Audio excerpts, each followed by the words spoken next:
Welcome to another deep dive. Today we're cracking open Carl Jung's Red Book, specifically the excerpts you've shared. Oh, excellent choice. Yeah, these pieces focus on Jung's self-exploration and how it led him to ideas like individuation and the collective unconscious. Right. We're on a mission to understand not just what he thought, but how he got there. I like it.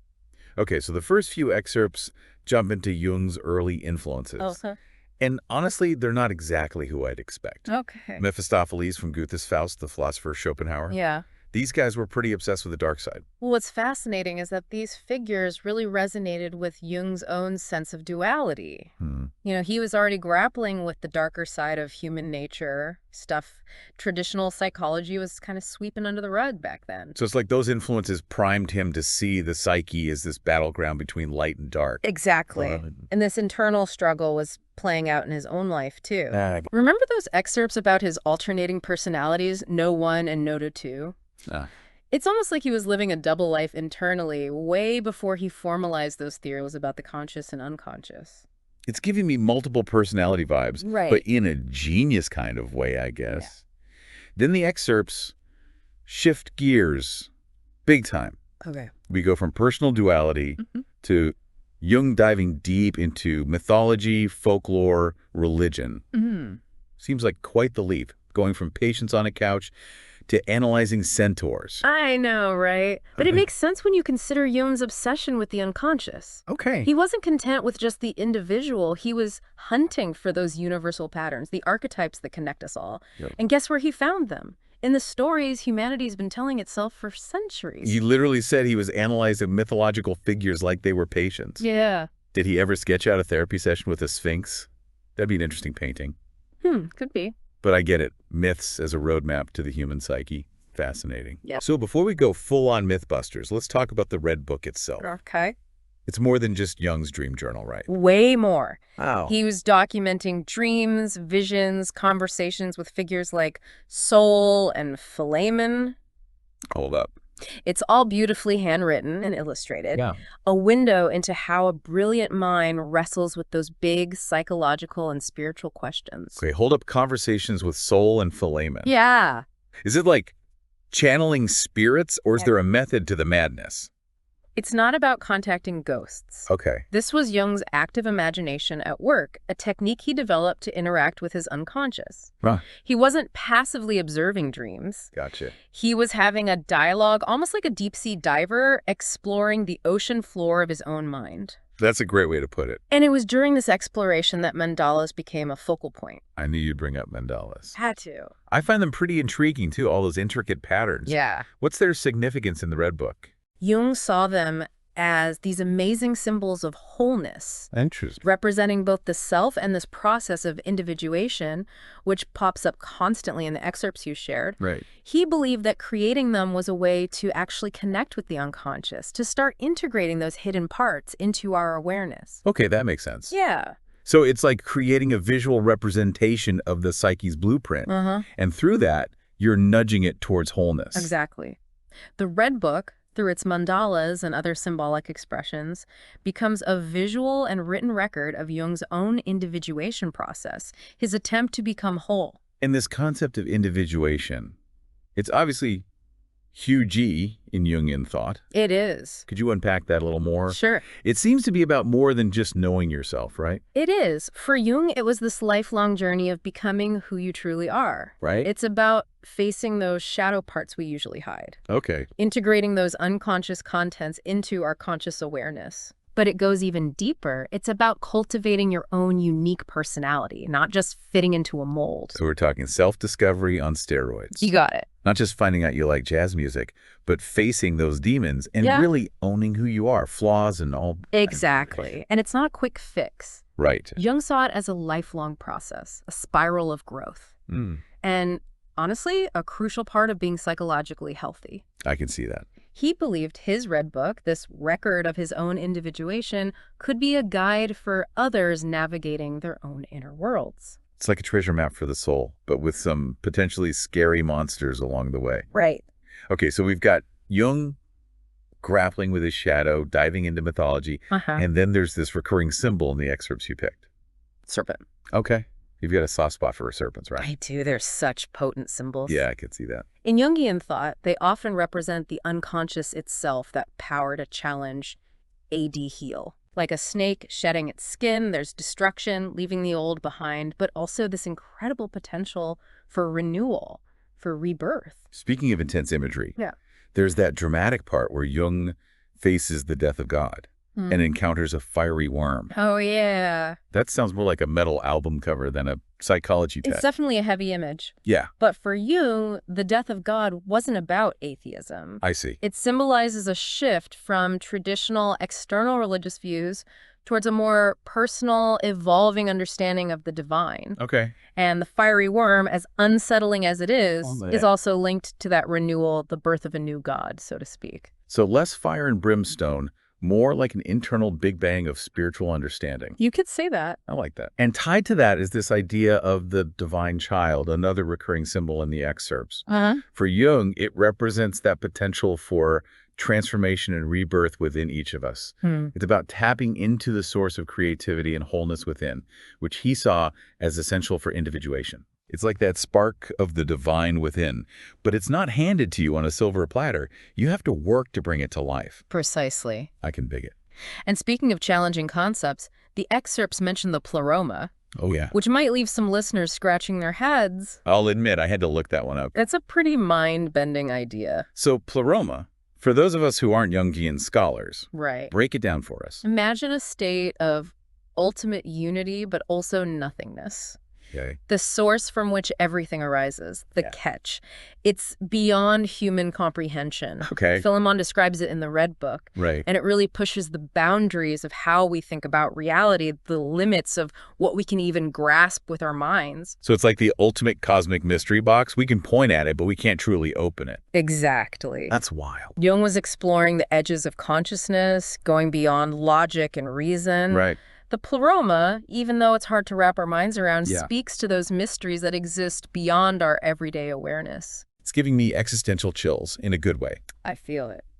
Okay, shifting gears a bit, the excerpts also emphasize embracing the shadow and the unlived life. I feel like those terms could easily slip into self-help jargon, but Jung meant something very specific, right? Absolutely. So what did he mean? The shadow is about those parts of ourselves we judge as unacceptable, undesirable, the stuff we try to hide, even from ourselves. Okay. And the unlived life is all those unrealized possibilities. Right. The paths we didn't choose, the dreams we tucked away. I get it. Jung believed that true wholeness meant integrating all of this, the light and the dark. So it's less about positive affirmations and more about radical self-acceptance, even those messy bits we'd rather ignore. You got it. Wow, powerful stuff. And it's not about dwelling in regret either. Okay. Recognizing the unlived life is about seeing those unrealized potentials, maybe even reclaiming some of those forgotten dreams, those talents we never nurtured. This is all incredibly thought-provoking. It seems like Jung is suggesting that the path to wholeness involves this deep dive into the unconscious, confronting our shadow, embracing the unlived life, and even questioning our fundamental understanding of reality and the divine. All connected. That's a lot to unpack. It is. Speaking of behind the scenes, there's this one passage that reads like a deleted scene from a hero's journey. Oh, yeah. Jung's up in the mountains with a youth, and they're plotting to ambush and kill someone. What's going on there? That's the murder of the hero vision, a pivotal moment in the Red Book. Okay. The hero here represents Jung's own conscious ego, that rational, scientific worldview he'd built up. Interesting. The fact that he's compelled to kill this hero. Yeah. It's symbolic of this radical braid, him shattering his old way of thinking. Okay, so he's basically offing his old self, his old beliefs. Right. Dramatic much. It's intense, I know. I bet. But remember, this is happening symbolically. Right. Jung's describing a psychological process, this transformation of consciousness. I get it. By slaying the hero, he's clearing space for something new to emerge. And what emerges? Good question. If I'm following the plot, this is where the new god enters the scene, right? But it's not the god you'd find in a stained glass window. Right. Jung's describing it as a fiery worm, a son of the depths. Yeah. Definitely not Sunday school material. He was pointing towards a much more personal, experiential kind of divinity. Okay. It's less about dogma or following rules and more about encountering the sacred within yourself. I can see that. Which actually ties back to that line from Jung, the God is in the deception. Right. It really makes you question those conventional ideas of truth and reality, doesn't it? Mind-blowing, to say the least. It is pretty intense. But amidst all this upheaval, there's also this feeling of renewal, of rebirth. The divine child pops up as a beacon of hope, hinting at the possibility for growth and wholeness. Absolutely. So amidst all the chaos, there's also this potential for something beautiful to emerge. The Red Book isn't just about destruction, it's also about creation. Right. Jung believed that by confronting those dark, hidden parts of ourselves, we could tap into this incredible source of creativity and transformation. Which brings us to another character in this inner drama. Philemon, the wise old man guiding Jung on his journey. Oh, yes. It's like having a built-in spiritual mentor right there in the Red Book. Philemon plays a crucial role in Jung's individuation. Right. He's this personification of the unconscious, a source of wisdom and guidance. I see. Through those dialogues with Philemon, Jung grapples with some seriously heavy philosophical and spiritual questions. And one of those big questions seems to be the nature of reality itself. Exactly. This is where we get into that pleroma concept again, right? Yeah. A state of ultimate unity and nothingness. Yeah. I feel like my brain needs a yoga break, just trying to conceptualize that. It's a real head-scratcher, but it hints at something beyond our usual categories of thought. It transcends duality and points to this realm of pure potentiality where everything originates. So it's less about defining it with our logical minds and more about experiencing it? Yes. Is that even possible? That's a great question, and one Jung wrestled with throughout his life. He saw the limitations of language when it came to these kinds of experiences. I could see that. He believed the pleroma was something you could encounter through direct intuition, maybe even a mystical insight. Wow. Okay. Yeah. So it's not just about reading about it, it's about tapping into a different way of knowing. Exactly. That's pretty radical. Jung pushed the boundaries of what we consider knowing and understanding. Right. And while it's challenging, Yeah. it's also incredibly intriguing, don't you think? Intriguing barely covers it. I agree. It's like he's giving us a glimpse into a whole different dimension of reality. I love that. Okay, so we've got the pleroma, this mysterious source of everything. Yeah. But the Red Book also delves into Jung's ideas about good and evil. Right. There's that passage where he talks about the serpent and the need to embrace both the light and dark sides of our nature. Oh, yeah, that's important. That's a pretty bold statement, especially considering the traditional view of evil as something to be avoided at all costs. Jung didn't see evil as this external force. Interesting. He believed it was an inherent part of the human psyche, not separate from us. And the serpent, that symbol we talked about earlier, it perfectly embodies this duality, representing both the destructive and the transformative forces within us. So it's not about denying or suppressing the shadow, but about befriending it. Yes. Integrating it into our conscious awareness. Exactly. That's a tough pill to swallow. It is challenging. Especially when we're conditioned to see those dark aspects as bad or wrong. But Jung saw wholeness as encompassing both good and evil. Interesting. He believed that by confronting the darkness within ourselves, we could actually reach a higher level of consciousness. Okay. It's like that saying, what you resist persists. Right. By trying to ignore those shadow parts, we actually give them more power. It's like instead of fighting the monster under the bed, you invite it to tea and have a chat. That's a great way to put it. And maybe you discover it's not so monstrous after all. Right. Jung saw the shadow as containing valuable energy and potential. By integrating it, you tap into a source of creativity and growth. It's quite a shift in perspective. It is. Instead of being scared of the shadow, we should be curious about it. Exactly. Powerful stuff. It's about approaching those darker parts of ourselves with curiosity and compassion, rather than judgment and fear. This is blowing my mind. I know, right? Okay, one last piece of the puzzle for now, the unlived life. All those unrealized possibilities. Right. That's such a thought-provoking concept. It is. But I can't help but wonder, Yeah. how do we even begin to access that? It's not like we can go back in time and make different choices. Jung believed those unlived parts could surface in dreams, fantasies, creative expressions. He encouraged people to engage with these unconscious messages, to become explorers of their own psyches. So it's not about drowning in regret or what-ifs, but about seeing that there's still room for growth, for change, even if it's not the direction we initially envisioned. That's the beauty of it. It's empowering. Individuation is an ongoing process, a lifelong journey of discovery. Yeah. Jung believed the unlived life could actually be a source of inspiration, a wellspring of renewal. It's like saying, hey, the story's not over yet. There are still chapters to be written. Exactly. I love that. And maybe those unwritten chapters hold the most exciting adventures. This is all so much more than just textbook psychology. It is. Okay, before we get lost in existential wonder, should we pause here for now and dive back in later? There's still so much to explore those Red Book excerpts. I agree. We've only just begun to scratch the surface. Perfect. We'll be back soon to uncover more of the secrets hidden within Jung's Red Book. Looking forward to it. Ready for round 2 of our Red Book exploration. Bring it on. Last time, we left off with Jung slaying his inner hero, embracing his shadow, Right. and encountering this mind-bending concept of the pleroma. Yeah. Where we even go from there? Well, let's talk about the new god that emerges after that symbolic hero slaying. Okay. It's not the god of traditional religion, is it? Definitely not. We're talking fiery worms, suns from the depths. Right. Pretty intense imagery. So how does this new god fit into Jung's thinking? Was he saying we need to ditch organized religion altogether? That's a good question. Jung had a complicated relationship with traditional religion. I can imagine. He saw its value, but also its limitations. I see. I think this new God represents a shift towards a more personal, experiential kind of spirituality. It's less about dogma and more about that inner encounter with the sacred, which is what makes the Red Book so powerful. Right. It's raw, it's personal, it's Jung grappling with these profound questions firsthand. That makes sense. And it connects back to that idea we talked about earlier, that the God is in the deception. Exactly. It's like he's saying we need to go beyond the surface, beyond the easy answers, to find the real truth.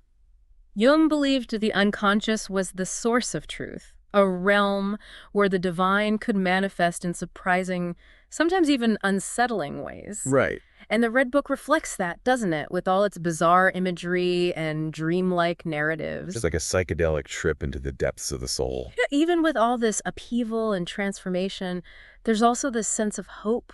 Oh, yeah. Like, remember that divine child symbol? Yeah, definitely. It always seems to pop up when things get really dark. It does. It's interesting. It's that reminder that even in the midst of destruction, there's potential for new life, for growth. Okay. The divine child represents that spark of creativity, that capacity for wholeness that exists within each of us. Right. It's like the phoenix rising from the ashes. Okay, I'm getting chills. This is heavy stuff. It is heavy stuff. And speaking of heavy, let's revisit that pleroma concept. Yeah. Last time, you described it as this state of ultimate unity and nothingness, which sounds pretty paradoxical. Yeah, it does. But the excerpts also suggest it's the source of everything. Right, it's confusing. How can something be both nothing and everything at the same time? That is the question. I think the key here is that the pleroma transcends our usual categories of thought. It's beyond duality, beyond our ability to grasp with logic and reason. Okay. It's almost like trying to describe the ocean to someone who's never seen it. I see. Words just don't do it justice. So it's an experience, not a concept. Yes. Like you can't just read about it in a book, you have to somehow dive into it. Jung believed you could access the pleroma through direct intuition, through mystical experience. Okay. It's not something you can think your way into, it's something you have to feel, to intuit. Wow, okay, it's like a whole different way of knowing. Which brings us to another character in this inner drama. Philemon. Oh yeah, him. He keeps popping up in the excerpts as this wise old man, guiding Jung on his journey. He does, like a spiritual mentor. What's his role in all this? Good question. Philemon is a key figure in Jung's individuation process. Okay. He represents the unconscious itself, that source of wisdom and guidance that exists within each of us. Right. But he's not always easy to deal with. Oh. He challenges Jung, pushes him to confront those uncomfortable truths about himself. It's like having a spiritual mentor, but one who's not afraid to call you out on your BS. Exactly. I like him already. And through those dialogues with Philemon, Jung explores some seriously complex philosophical and spiritual questions. Like what? They talk about the nature of reality, the meaning of life, the relationship between humanity and the divine. Wow, heavy stuff. It's like eavesdropping on a conversation between two cosmic heavyweights. I'd love to have been a fly on the wall for those chats. Okay, so Philemon is the voice of the unconscious, challenging Jung, guiding him. But let's talk about another recurring theme in the excerpts. Good and evil. Okay, yeah. There's that passage where Jung talks about the serpent and the need to embrace both the light and dark sides of our nature. Right. That stood out to me, too. That seems to contradict everything we're taught about good and evil, right? It does. It's like he's turning conventional morality on its head. Jung believed that good and evil weren't these external forces battling it out in some cosmic arena. He saw them as inherent parts of the human psyche, inseparable from who we are. Okay. And the serpent, that symbol of the unconscious we talked about earlier, embodies this duality perfectly. Yeah, I see that. It has the power to poison and destroy, but also to heal and transform. So it's like saying we can't have the light without the darkness. Exactly. That we need both to be whole. Jung saw wholeness as encompassing all aspects of our being, the good, the bad, and everything in between. I see. So it's about embracing the whole spectrum of human experience. And he believed that by trying to deny or suppress those shadow parts of ourselves, we actually give them more power. Right. It's like what they say, what we resist persists. So it's like instead of trying to be perfect angels, we need to accept that we're all a bit of a mess, a mix of light and dark. That's a great way to put it. It's about embracing the fullness of who we are, shadows and all. And honestly, that's a lot more interesting than trying to be perfect, isn't it? Totally. Embrace the mess. Okay, last piece of the puzzle for now, the unlived life. All those unrealized possibilities we carry within us. Oh, right. It's a fascinating concept. It is. But it also makes me wonder, how do we even begin to access that? That's what I was thinking. It's not like we can go back in time and make different choices. Right, exactly. Jung believed that those unlived parts of ourselves could surface in our dreams, our fantasies, our creative expressions. It's like they're trying to get our attention, whispering to us from the depths. I like that image. He encouraged people to engage with these unconscious messages, to become explorers of their own psyches. So it's not about dwelling on regrets or what ifs, but about recognizing the potential that still exists within us. That's a beautiful way to think about it. Yeah. It's about seeing the unlived life as a source of inspiration, not just a source of regret. Maybe those unrealized dreams can still be a part of our journey, just in a different form. That's so hopeful. It's like saying the story's not over yet. Right. There are still chapters to be written. And maybe those unwritten chapters hold the most exciting adventures. What I find so compelling about Jung's work is how he seamlessly blends psychology, spirituality, and mythology. Yeah. It's not just about analyzing the mind. It's about exploring the soul, the human spirit, in all its complexity. It's a holistic approach, recognizing that we're not just brains in a jar, but these complex beings with depths we're only beginning to understand. She was definitely ahead of his time. It seems like it. And his work is more relevant now than ever. In what way? We live in a world that often feels fragmented, disconnected. Yeah, I feel that. Jung's emphasis on wholeness, on integrating those shadow parts, on embracing those unrealized possibilities, it offers a powerful antidote to all that. It's like a roadmap for navigating the complexities of being human in a world that's constantly trying to put us in boxes. Okay, before we get too philosophical, let's take a quick pause here and dive back in later for the final part of our Red Book exploration. Okay, sounds good. We still have so much to unpack. Perfect. We'll be back soon to uncover more of the secrets hidden within Jung's Red Book. Welcome back. We're in the final stretch of our deep dive into Carl Jung's Red Book, exploring those fascinating excerpts you've shared. Ready to wrap things up? Absolutely. Last time we left off talking about the unlived life, those unrealized possibilities that Jung believed we all carry within us. Right. A lot to unpack there. It got me thinking, how does this idea of the unlived life connect with his broader concepts like individuation and the collective unconscious? It's like each piece of the puzzle fits together. Remember, individuation isn't just about becoming a well-adjusted individual. Right. It's about connecting with something larger than yourself. Okay. And for Jung, that something larger is the collective unconscious, this vast reservoir of universal archetypes and symbols. So when we ignore those unlived parts of ourselves, are we also cutting ourselves off from that deeper connection to the collective unconscious? You could say that each unrealized potential, each dream tucked away, it's like a thread that could have woven you more tightly into the tapestry of human experience. I like that imagery.